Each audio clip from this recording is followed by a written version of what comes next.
también, Génesis 2, del 18 al 25. Leamos juntos, versículo 18, dice así. Y dijo Jehová Dios, no es bueno que el hombre esté solo, le haré ayuda idónea para él. Jehová Dios formó pues de la tierra toda bestia del campo y toda ave de los cielos, y las trajo a Adán para que viese cómo las había de llamar. Y todo lo que Adán llamó a los animales vivientes, ese es su nombre. Y puso Adán nombre a toda bestia y ave de los cielos y a todo ganado del campo, mas para Adán no se halló ayuda idónea para él. Entonces Jehová Dios hizo caer sueño profundo sobre Adán, y mientras éste dormía, tomó una de sus costillas y cerró la carne en su lugar. Y de la costilla que Jehová Dios tomó del hombre, hizo una mujer y la trajo al hombre. Dijo entonces Adán, esto es ahora hueso de mis huesos y carne de mi carne. Esta será llamada varona, porque del varón fue tomada. Por tanto, dejará el hombre a su padre y a su madre, y se unirá a su mujer, y serán una sola carne. Y estaban ambos desnudos, Adán y su mujer, y no se avergonzaban. Oremos. Padre amado, gracias por este tiempo en su palabra. Ayúdenos, Señor, con la guía de su Espíritu, para poder comprenderla y aplicarla a nuestras vidas en esta semana que comienza. Gracias, Señor, porque usted es el diseñador de la familia, usted es el diseñador del matrimonio, y podemos ver aquí, Señor, los hermosos principios que vienen de su palabra.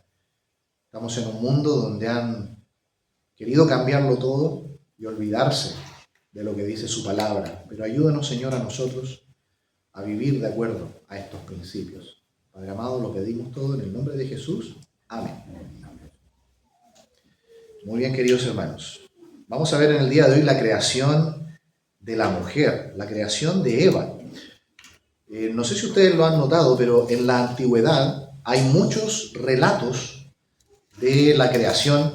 Por ejemplo, los egipcios tienen relatos de la creación. La civilización mesopotámica, las civilizaciones germánicas, nórdicas, los griegos, todos tienen un registro de cómo posiblemente inició el mundo. Todos son muy diferentes, por supuesto, aquí a lo que dice la Biblia. Porque en la Biblia se nos dice que Dios estaba en el principio y creó todo solo con su voz. En cambio, en todos los demás relatos antiguos, tomemos por ejemplo solamente el de Mesopotamia, la historia del dios Marduk, que es un dios que pelea con una especie de monstruo, dragón o serpiente, que se llamaba Tiamat. Y cuando Marduk derrota a este monstruo, del resto del cuerpo de Tiamat crea el mundo. Es decir, todos los relatos de la antigüedad tienen un dios creado que sale de alguna parte, tiene que enfrentarse a un enemigo, matarlo, y con los restos del cadáver de ese enemigo muerto crea el mundo. Cuando llegamos a la Biblia encontramos que es absolutamente distinto, no hay comparación. ¿No es así? La Biblia no trata de probar la existencia de Dios, la supone. Da por hecho que Dios es eterno y que Él ha estado ahí por siempre. Y no tiene que enfrentarse a nadie, no tiene ningún rival. Dios, Elohim, solamente con su voz creó el mundo, con el poder solamente de su voz. En cuanto a la creación de la mujer, investigando también, usted va a encontrarse que ninguna civilización antigua tiene un relato de cómo fue creada la mujer. Usted puede investigar egipcios, griegos, mesopotámicos, asirios, y no hay ningún relato de cómo fue creada la mujer. Pero no sé si usted notó que al leer el capítulo 2, ¿cuánto ocupa Moisés para describir la creación de Adán? Si usted mira el versículo 7, es el único versículo que describe cómo Dios creó a Adán.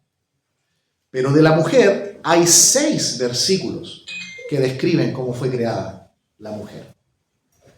Esto me gusta exponerlo porque siempre se acusa a la Biblia, a nuestra fe cristiana, de que la mujer no tiene un lugar, o no se las valora, o no se las ama, o que la enseñanza no es digna. nosotros vemos que toda la historia humana tiene un trato bastante despectivo con la mujer. Sin embargo, la Biblia le dedica mucho más pasajes a describir cómo Eva fue creada. Y noten que Eva no fue creada del polvo de la tierra. ¿De dónde la sacó Dios? De la costilla del hombre. Dice literalmente el hebreo, ya que estuvimos hablando un poquito de eso, dice literalmente de su costado. Nuestra Biblia tradujo costilla, porque normalmente esos huesos tenemos acá, ¿no? Pero el hebreo dice, abrió su costado y de ahí sacó un hueso. Yo no sé si usted sabía, pero los varones tenemos varias costillas y se han fijado que las costillas se van haciendo más chiquititas hacia atrás y al final hay algunas que son chiquititas. La última se llama costilla de Adán. ¿Sabe que cuando los doctores necesitan hacer un trasplante de hueso o una añadidura de hueso, de ahí sacan? Porque esa costilla vuelve a salir. Es el único hueso del cuerpo humano, del varón, que vuelve a crecer si lo pierde. Yo sé que la Biblia a lo mejor no trata de ser científica, pero siempre es científicamente exacta. Pero como nosotros vimos en la mañana, la fe es superior a la razón.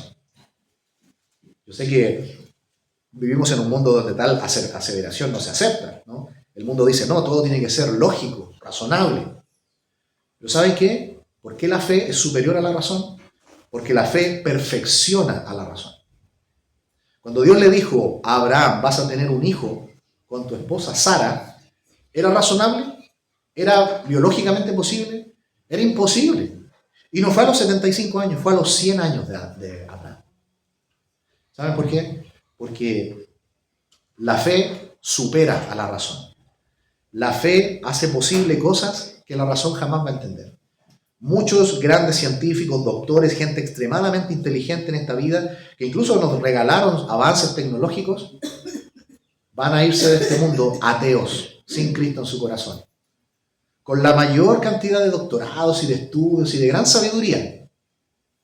Pero la fe nunca perfeccionó la razón de ellos. A pesar de todo el conocimiento que Dios les permitió tener, no quisieron entender que Dios está ahí, que el Señor es Dios y es el Creador.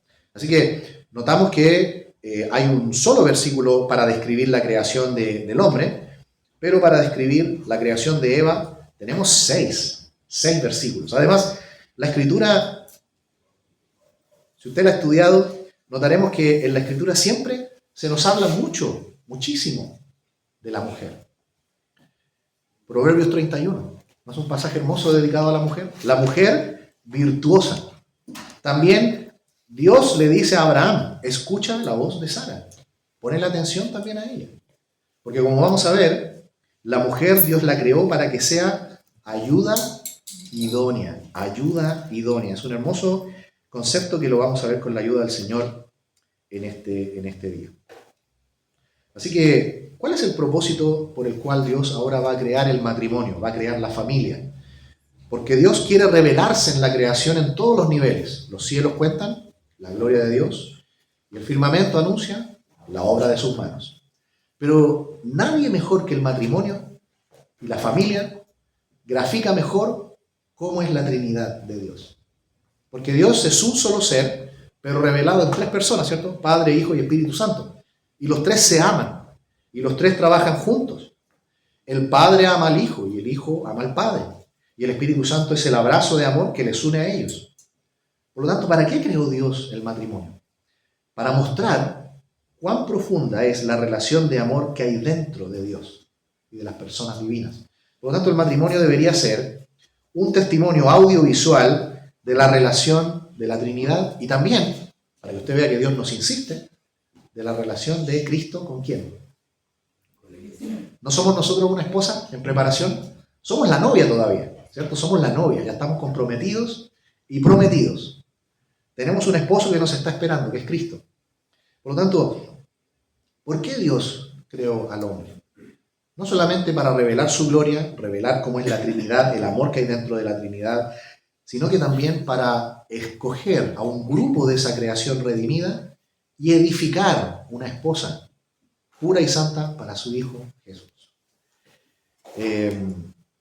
Nuestro Señor Jesús no fue creado, Él es Dios. Y Él desde la eternidad tiene esta promesa del Padre. una esposa para mi hijo. Y mire el tremendo privilegio que nosotros tenemos en el día de hoy. Nosotros no somos Israel. Israel es un pueblo distinto. Y quiero decirle algo más. La iglesia, considero yo, que tiene incluso un lugar superior en privilegio que Israel. Nosotros a veces siempre miramos Israel, oh, qué lindo Israel, cómo quisiera ir para allá, o a lo mejor yo haber sido parte de ese linaje. ¿Sabe qué? El pueblo de Israel es un pueblo súbdito del Rey Jesús. ¿Sí o no? Es un pueblo súbdito. Son siervos. ¿Y la iglesia qué es?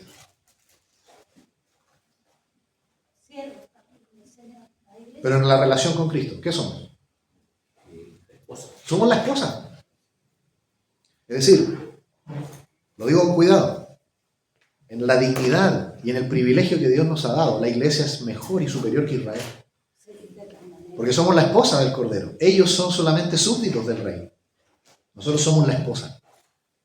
Y se nos espera muy pronto en los cielos, cuando la iglesia, al ser arrebatada de este mundo, seremos llevados al cielo, y en el cielo ocurrirá un evento llamado el Tribunal de Cristo, y después vienen las bodas del Cordero, donde nos uniremos a nuestro Señor Jesucristo para expresar el amor eterno de Dios por su creación redimida.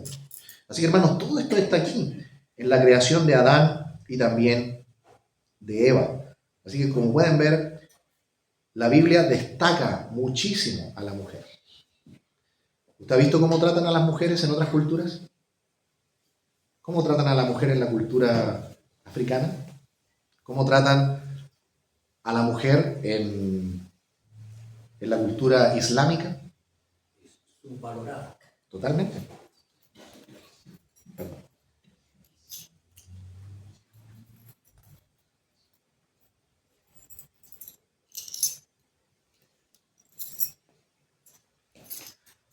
La mujer en la fe cristiana es la mujer más libre que puede haber. Y esa es una realidad absoluta. La mujer en todas las demás culturas la tienen totalmente oprimida. ¿Sabe que Cristo libera al hombre? Cristo libera también a la mujer para que sean todo lo que deben ser. ¿Y qué deben ser? ¿Cuál es el máximo ideal que tiene Dios? Fíjese, el matrimonio. Dice, versículo 18, y dijo Dios, Jehová Dios, no es bueno que el hombre esté solo, le haré ayuda idónea para él. Hasta aquí Dios ha dicho todo el tiempo, es bueno en gran manera, ¿cierto? La creación es buena.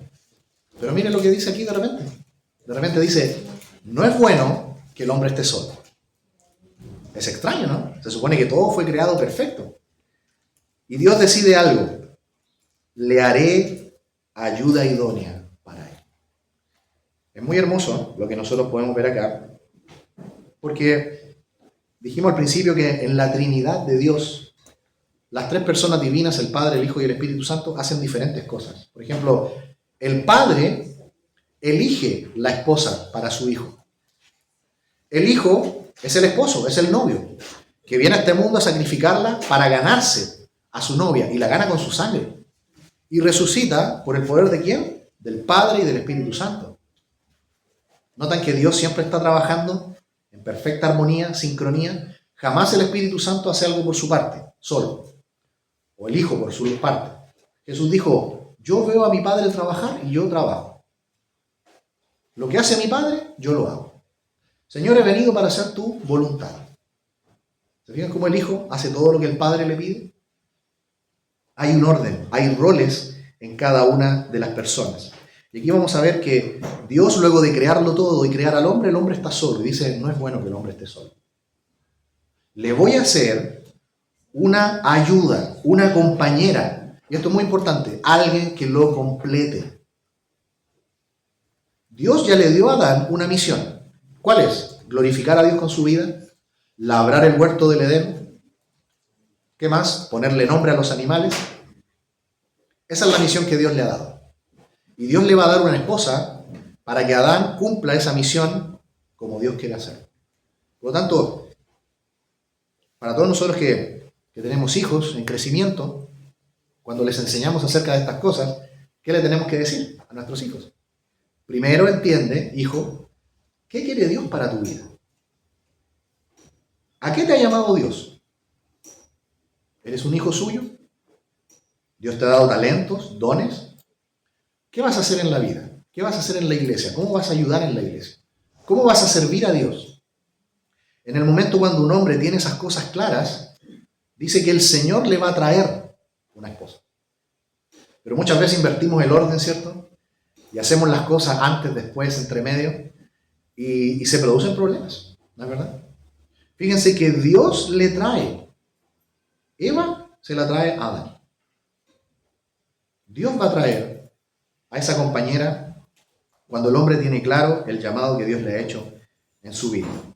Sin desear ser muy autobiográfico, pero cuando yo comprendí que el Señor quería que le sirviera en el ministerio, empecé a orar porque el Señor me diera una esposa que me acompañara. ¿En qué cosa? En el servicio del Señor. Y ahí está. Es decir, primero, el hombre encuentra su llamado, sabe lo que tiene que hacer y va creciendo. Es un hijo que va aprendiendo de Dios, va madurando en la vida espiritual para ser el hombre que debe ser, para cuidar y amar a la esposa que el Señor te va a dar. Eso para cuidar y llamar, pero antes, o sea, ahora no tanto, pero antes el hombre hacía más. Bueno, aquí, como ustedes saben, en Génesis 2 estamos en el Edén todavía. Solamente vamos a poder extraer los principios. Y yo sé, hermana, que vivimos ahora en un mundo caído, las condiciones han cambiado. Pero sabe que los principios siguen siendo los mismos. Y podemos confiar en Dios, que podemos tomar las decisiones correctas, enseñarles sobre todo a nuestros hijos, a nuestras hijas, para que ellas, cuando llegue el momento, sean llevadas por el Señor. No sé si ustedes recuerdan que en una ocasión se dice, mujer virtuosa. ¿Quién la hallará? La mujer no debe andar buscando. La mujer debe ser hallada.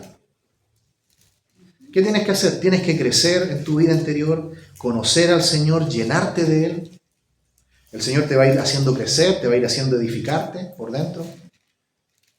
Y cuando sea el momento de Dios, no de nuestras decisiones humanas, el Señor va a tener preparado un varón que va a amar al Señor. Y si ama al Señor, ¿te va a poder amar a ti o no? Claro, Sí. sí. ¿Sí? Un hombre que no tiene al Señor no tiene el amor de Dios y no puede amarte con el amor de Dios.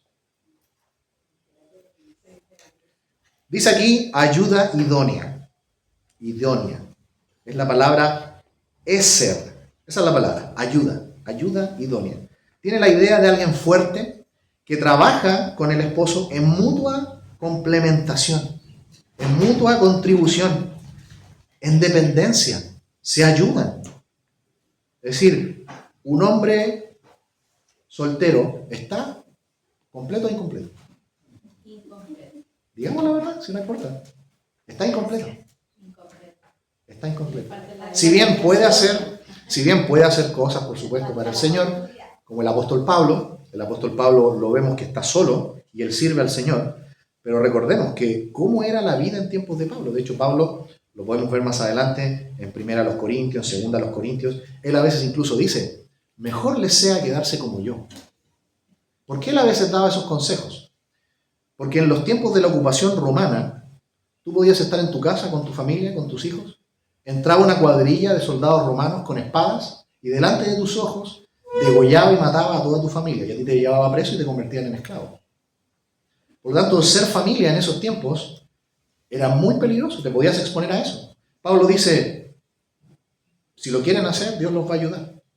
Pero Pablo dice, yo prefiero quedarme así. ¿Se fijan los cambios que vienen después de la caída? Eso no quita que el plan de Dios y el principio de Dios siga siendo el mismo. La palabra ahí, ayuda idónea, significa tu contraria, tu opuesta. Pero hay mucho cuidado porque, sobre todo los rabinos judíos, lo han interpretado muy mal y ellos lo han interpretado como una enemiga que pelea con el hombre, que pelean, que se oponen uno con otro. Y de ahí sale algo bueno. Eso es lo que ellos piensan en el judaísmo. Pero aquí no es para nada eso. Es en el sentido de complemento, en el sentido de complemento. Así que, cuando Dios quiere formar un matrimonio, cuando un hombre entiende su llamado, cuando un hombre entiende lo que Dios quiere que haga con su vida, cuando ha recibido la enseñanza de la palabra de Dios, ha crecido en madurez, en ese momento él puede decirle al Señor, Señor, quiero vivir mi vida para ti, no importa lo que haga, no necesariamente tiene que ser un pastor, puede ser un buen ingeniero, un buen maestro, ¿cierto? Un buen físico, un profesor, pero lo importante es, Señor, en todo lo que yo quiero hacer en mi vida, quiero que tú me proveas de esa compañera. Fíjense cómo va una revelación progresiva, poco a poco se nos va mostrando el plan de Dios en etapas. Dios ya tenía preparado que Él iba a crear a Eva.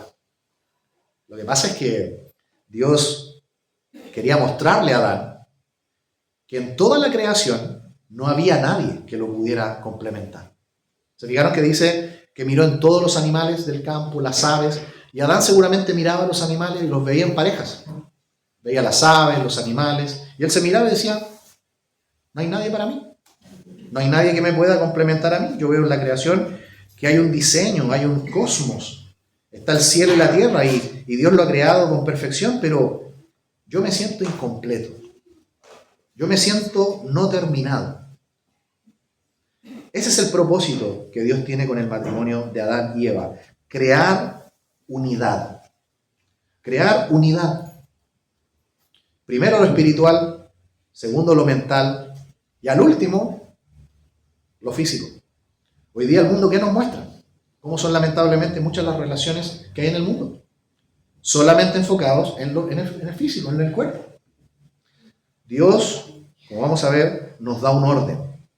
Primero crece en lo espiritual, crece interiormente. Permite que Dios te forme como un hombre. Y los que somos padres, ¿cierto? Formemos también así a nuestros hijos y a nuestras hijas. Enseñémosle aquí los principios bíblicos que están. Prepárate, crece. Lo primero es lo espiritual, porque un matrimonio que está basado solamente en la parte física corre gran peligro. La unión de Dios tiene varios pilares. La parte física es solamente una. La espiritual también está. Está también la parte mental. Todo eso está para revelar y mostrar la unión que hay entre Cristo y la iglesia. Así que el Señor dice, le voy a hacer una ayuda idónea. Es interesante que la palabra es edificar. ¿Se han fijado que ha usado varias palabras distintas? Crear, formar. La palabra crear es crear de la nada. Formar es de algo que ya existe, tomó un poco y formó algo, ¿cierto? También se ocupa aquí la palabra hacer, que puede significar también edificar, como cuando un maestro constructor levanta una pared, ¿no? Dios, ¿qué va a hacer? Va a edificarle a Adán una esposa, una mujer adecuada. Es decir, tanto hombres como mujeres, ¿qué tenemos que hacer? Permitir que Dios y los principios de Dios edifiquen nuestras vidas. Para ser la ayuda idónea en un futuro y para un día también ser un hombre que va a ser un esposo cristiano. Versículo 19 dice, Jehová Dios formó pues de la tierra toda bestia del campo y toda ave de los cielos y las trajo a Adán para que viese cómo las había de llamar, y todo lo que Adán llamó a los animales vivientes, ese es su nombre. Y puso Adán nombre a toda bestia y ave de los cielos y a todo ganado del campo, mas para Adán no se halló ayuda idónea para él. Siempre que usted vea en la Biblia que alguien le pone un nombre a alguien, significa que esa persona tiene autoridad sobre ella. No necesariamente una tiranía sobre ella, sino que tiene una autoridad, tiene un gobierno. ¿No le dijo Dios que tenía que sojuzgar la tierra y toda la creación? Y aquí vemos a Adán poniéndole el nombre a las cosas. ¿Recuerdan cuando Dios llamó a Abraham y le cambia el nombre?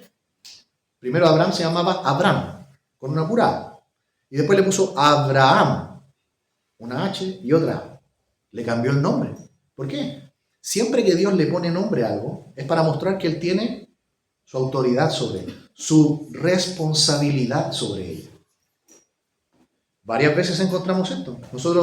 Todos nosotros tenemos un nombre, que nuestros padres nos pusieron ese nombre. ¿Lo pudimos elegir nosotros? No. ¿Por qué? Porque nuestros padres son nuestros responsables. Ellos fueron los que nos dieron la vida. Ellos fueron nuestros cuidadores, los que nos amaron, alimentaron y educaron. Por lo tanto, ellos nos pusieron nuestro nombre. Tiene todo sentido. Ejercen sobre nosotros los hijos un gobierno, una autoridad, pero de amor, ¿cierto? Aquí nosotros podemos ver que Adán le puso nombre a los animales y podemos ver que Adán no era un prehistórico bruto, como muchas veces se muestra los que creen en la evolución y no creen en la creación de Dios. Muestran que el hombre antiguo era un cavernario, un prehistórico. ¿Qué vemos acá? Adán era un hombre sumamente inteligente. Él tenía la capacidad de ver un animal y ponerle un nombre exacto a la realidad de la cosa. Hemos dado este ejemplo antes. Hipopótamo. ¿Qué es un hipopótamo? Hipo, ¿qué es un hipo? El hipódromo. Un caballo. Hipótamos, río o agua. Agua dulce. Entonces, ¿un hipopótamo qué es? Un caballo de río. Un caballo de río. Y sabe que todo eso vino de Adán, porque al principio, ¿cuántos idiomas habían en el mundo? Uno nomás.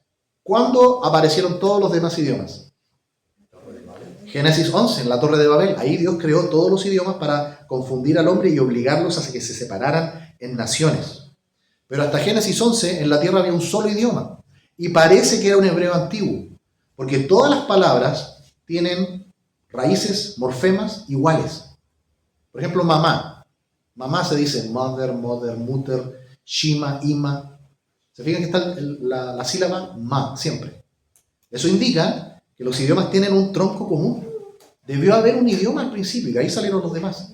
Los lingüistas han dado vueltas sobre esto. Si hubieran leído la Biblia, habrían sabido que Dios lo creó, que no puede ser una invención del hombre. Jamás el hombre va a poder hacer una hazaña como este tipo. Y lo más probable es que era una especie de idioma hebreo antiguo. Así que Adán tenía la capacidad de ponerle nombre, tenía que labrar el huerto del Edén y nombrar a los animales. ¿Pero qué dice el 20? No se halló para él una compañera. No halló a nadie que lo complementara. Así que nosotros como padres tenemos que enseñarle a nuestros hijos, a nuestros nietos, que el propósito de formar un matrimonio es para mostrar el amor de Dios, la unidad que hay en Dios, la unidad que hay en el amor de Cristo y su iglesia, y para crear unidad entre ambos. Porque allí dice, Dios los ve, son dos personas, pero Dios los mira como que fueran una sola carne. Todos estos son principios que nosotros debemos traspasarles a nuestros hijos y a nuestros nietos para que tomen una decisión en el Señor. Dice el versículo 21, entonces Jehová Dios hizo caer, ¿qué cosa? Sueño profundo, ¿cierto? Como ahora, ¿cierto? Estamos con una hora menos de descanso. Sueño profundo sobre Adán. Y mientras él dormía, ¿qué ocurrió? Dice, mientras éste dormía, tomó una de sus costillas y cerró la carne en su lugar. Como decía al principio, literalmente dice, le abrió el costado y sacó un hueso. Pero lo más probable es que tiene que ser una costilla. Pero se fijan que no es tan importante eso. Lo que el autor aquí, Moisés, en la narración que nos muestra cómo fue creada Eva, es que Eva no fue creada del polvo de la tierra. Dios no hizo de nuevo un muñeco de barro. Y tampoco sopló aliento de vida en ella. ¿De dónde sacó todo? La parte mental, la parte espiritual y la parte física de Eva. ¿De dónde la sacó? Del hueso. Lo sacó todo del hombre. Esa es la dependencia, ese es el amor, esa es la unidad que Dios quería inyectar en la vida de Adán. Y fue tanta su alegría, su gozo, como vamos a ver a continuación, que Adán le hizo un poema, le hizo un verso. Pero primero, leamos el 22. Dice, y de la costilla que Jehová Dios tomó del hombre, hizo una mujer y la trajo al hombre. Algo como esto, yo solo lo he visto en el libro de Ruth. ¿Se acuerdan cuando Booz, después de la fiesta del trigo, de la cosecha, se quedan dormidos en el campo? Y Ruth va calladita, ¿cierto? Y duerme a los pies de Booz. Al día siguiente, Booz despierta y ¿a quién ve? A Ruth y le pide que sea su esposa. Es un cuadro parecido al de acá.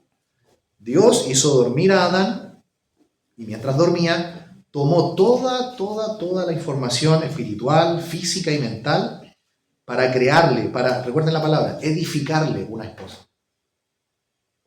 Por eso nosotros tenemos que enseñarle a nuestros hijos varones, por ejemplo, que se preocupe de casarse con una señorita, que sea una hija de Dios, que ha crecido en la palabra de Dios, que ha sido edificada en la palabra de Dios. Porque si no, no va a poder ser ayuda idónea tuya.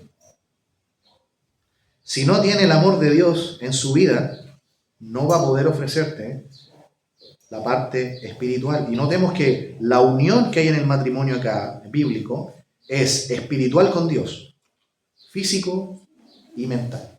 Todas las áreas. Igual que Booz.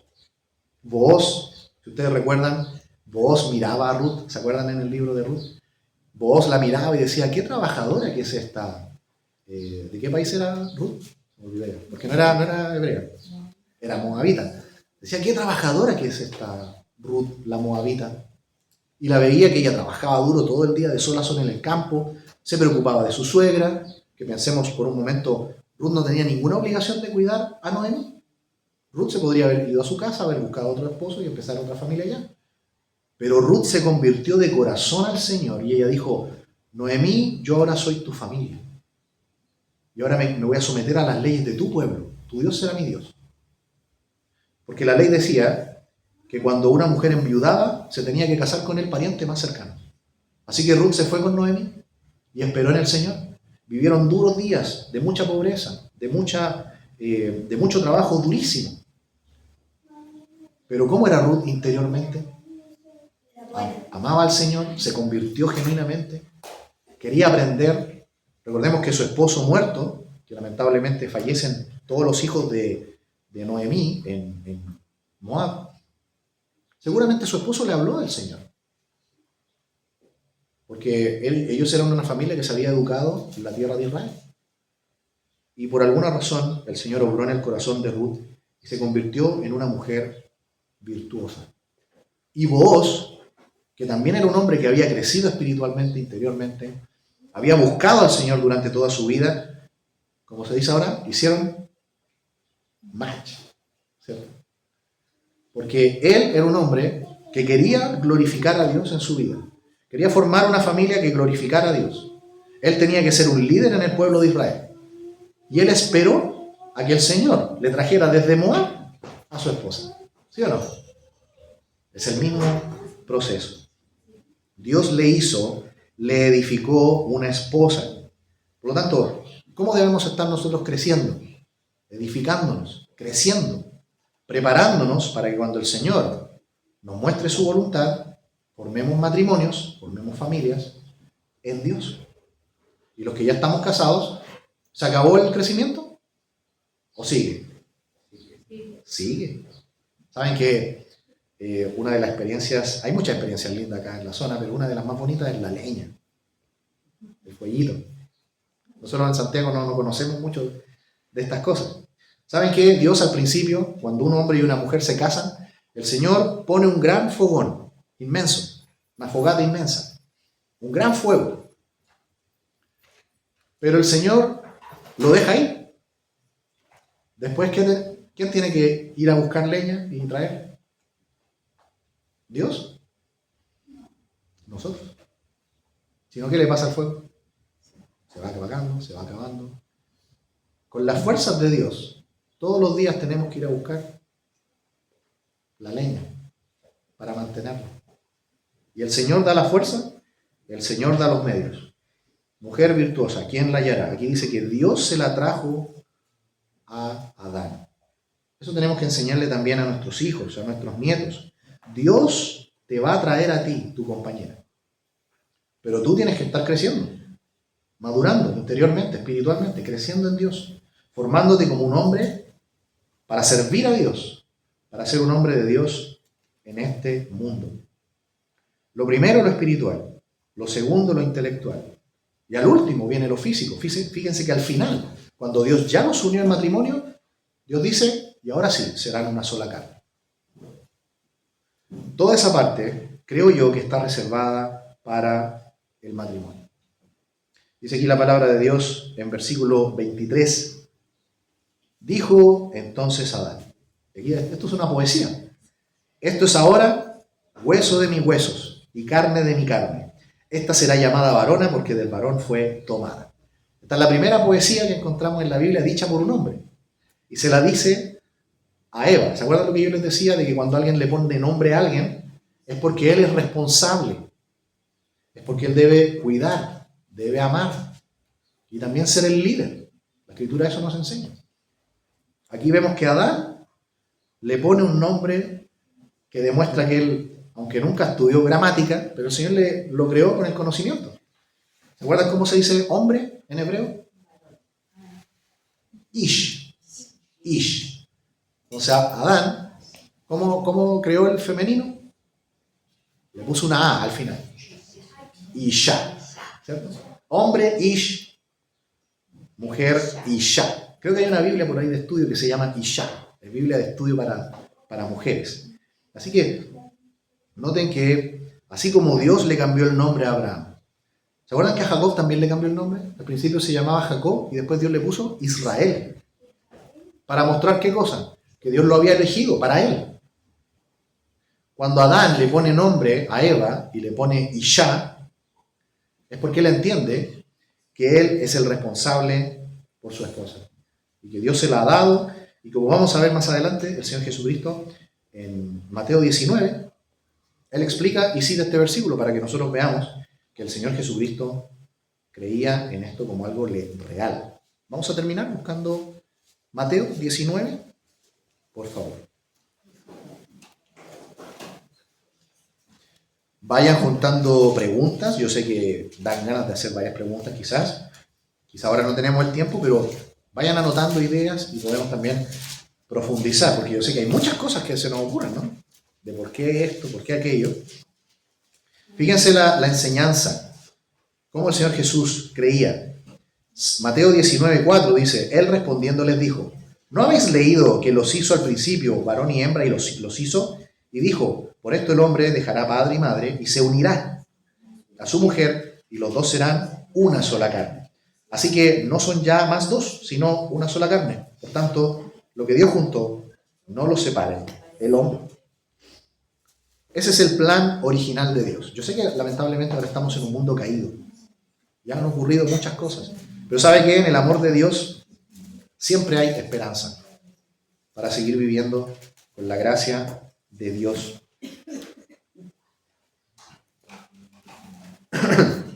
Hay un comentario escrito por Matthew Henry, muy famoso de este versículo, y él dice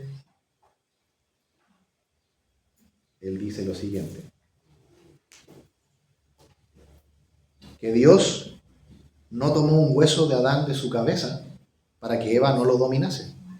No tomó un hueso del pie de Adán para que Adán no la pisoteara, sino que la tomó de un hueso de su costado cerca de su corazón para que la protegiera y la amara. Ese fue Matthew Henry, que me parece que también él lo sacó por ahí de un comentario talmúdico, judío, ¿no? Pero no deja de ser verdad. Fíjense cómo Dios creó, y viene ahora el maligno, que él va a tratar de destruir el orden de Dios, ¿cierto? El maligno siempre trata de poner las cosas patas arriba, como decimos. Y vemos que al principio Dios está en el huerto del Edén, en comunión con Dios, tiene una meta y un propósito en la vida dado por Dios. Y en ese contexto el Señor le da una esposa. Fíjense, Dios trae a la mujer lista, edificada, preparada para Adán su hijo. Así le llama el libro de Lucas. Adán, hijo de Dios. Fíjense que también la mujer no debe buscar atraer a hombres con su belleza exterior. ¿Cuál es la verdadera belleza? Interior. El corazón alegre hermosea el rostro. ¿No dice eso la Escritura? De la abundancia del corazón habla la boca. Debemos enseñarles a nuestras hijas, a nuestras nietas, que si ellas tratan de hacer algo con su cuerpo para llamar la atención de ojos varoniles, lo más probable es que no van a atraer a un hombre que ama a Dios. Van a atraer a otro tipo de hombre. Un hombre que a lo mejor tiene por primer objetivo la parte física y no la espiritual. Por eso, ¿qué debemos enseñar a nuestras hijas? Que crezcan interiormente. La verdadera belleza, ¿cuál es? La del corazón. No significa que de afuera no hay que hacer nada. Si también Pablo le dice a las hermanas ahí en 1 Timoteo 2, dice, las mujeres vístanse con decoro, dice, con toda modestia. no con peinados ostentosos, después agrega Pedro. Eso no significa que la mujer no deba arreglarse. Si es algo modesto, hermoso, ahí la palabra es cosmion, la palabra cosmético. Pero ¿cuál es el mayor cosmético? Un corazón lleno de Dios. Porque saben que las palabras, cómo se expresa una persona, habla realmente cómo es esa persona. Cómo mira esa persona, cómo decide esa persona. Cómo es esa persona. Eso es lo que realmente un hombre de Dios debe buscar en una futura esposa. Así que se fijan todo el trabajo que tenemos que hacer con los nietos, con los hijos. Enseñémosles los principios de Dios porque funcionan.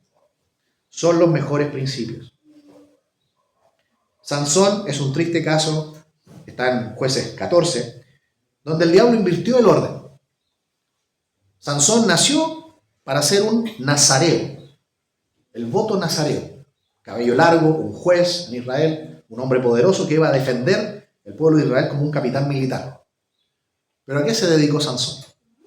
A ir a fiestas, comidas, a beber vino y a relacionarse con todo tipo de mujeres filisteas paganas que no amaban ni conocían a Dios. La más conocida es Dalila, la cual le sacó el secreto de su fuerza. ¿Y qué pasó con Sansón? Mientras dormía, le cortó el pelo, vinieron los guardias filisteos, lo amarraron. ¿Y cómo terminó Sansón? Literalmente muerto. La escritura dice, papá, mamá, estos son Jueces 14, he visto a una mujer de las hijas de los filisteos. Tómenmela por mujer porque ella me agrada. Eso le dijo Sansón a sus papás. ¿Y sabe cuál fue la respuesta de los papás? Pero hijo, no hay mujer en todo el pueblo de Israel para que vayas a elegir una mujer de un pueblo incircunciso. ¿Hizo caso Sansón? Fue y tomó a esta mujer. La vida de Sansón terminó destruida lejos de Dios. Por eso que el propósito de Pablo, que él lo expresa muy bien en Colosenses, él dice, yo quiero presentar perfecto en Cristo Jesús a todo hombre. Ese debe ser el propósito nuestro, antes de casarnos. Madurar, crecer y enseñarle a nuestros hijos y nietos estos principios. Proverbios 5:18 dice, sea bendito tu manantial y alégrate con la mujer de tu juventud. ¿Cuál es el propósito también del matrimonio? Alegría, gozo, contentamiento. ¿Pero qué hizo el diablo en Génesis 3? Sintieron vergüenza cuando habían pecado y se escondieron y se taparon con hojas de higuera. ¿Se fijan? Dios quiere amor, unidad, santidad, mismo espíritu. Quiere también gozo. ¿Pero qué hace el diablo? Toma todo eso y lo da vuelta. Y destruye la vida. Por eso, amados hermanos, el maligno siempre quiere frenar tu vida espiritual y destruirte. Pero el Señor, ¿qué quiere hacer? Edificarnos y que tengamos comunión con Él. Conocido es muy el pasaje de 2 Corintios 6. Si Cristo va a buscar comunión, ¿va a buscar a Belial para tener comunión con Él? ¿Acaso Dios tiene algo su templo con el templo de los ídolos? Por eso Él dice, no os unáis en yugo desigual. Ese es un gran principio que también debemos enseñar. Amados hermanos, que el Señor les bendiga. Yo espero que ustedes vean que cuando estamos en el plan de Dios podemos confiar 100% en Él. Y saben que no nos vamos a equivocar. Porque Dios, cuando nosotros somos un pueblo obediente y observamos sus principios, Él siempre bendice, hermanos amados. Él siempre bendice. Y Él quiere bendecir a nuestros hijos y a nuestros nietos. Amén. Y también a nosotros, que ya tenemos nuestros años ya de matrimonio, tenemos que seguir edificando. O sea, es cierto que nada es perfecto, tenemos problemas, tenemos circunstancias difíciles. Incluso el apóstol Pedro, que le dice a las hermanas de la iglesia, que tenían esposos no creyentes, gánenselos, ¿cómo? Con su buen testimonio personal. Dice, sin palabras, dice, solamente con tu buen testimonio. Y tu esposo va a creer en el Señor en su tiempo. Amén. Oremos. Padre amado, gracias por su palabra en esta tarde. Gracias, Señor, porque podemos ver su plan maravilloso y perfecto para la familia, para el matrimonio. Queremos pedir en especial por nuestros hijos, por nuestros nietos, Señor. Queremos que ellos crezcan observando los principios de su palabra y no que se desvíen como le ha pasado a tantos, como a Sansón, David, tantos otros que violaron los principios suyos. Padre, ayúdenos para que podamos formar familias fuertes en usted, fundadas en su palabra. Padre amado, lo agradecemos todo en el nombre de Jesús. Amén. Amén.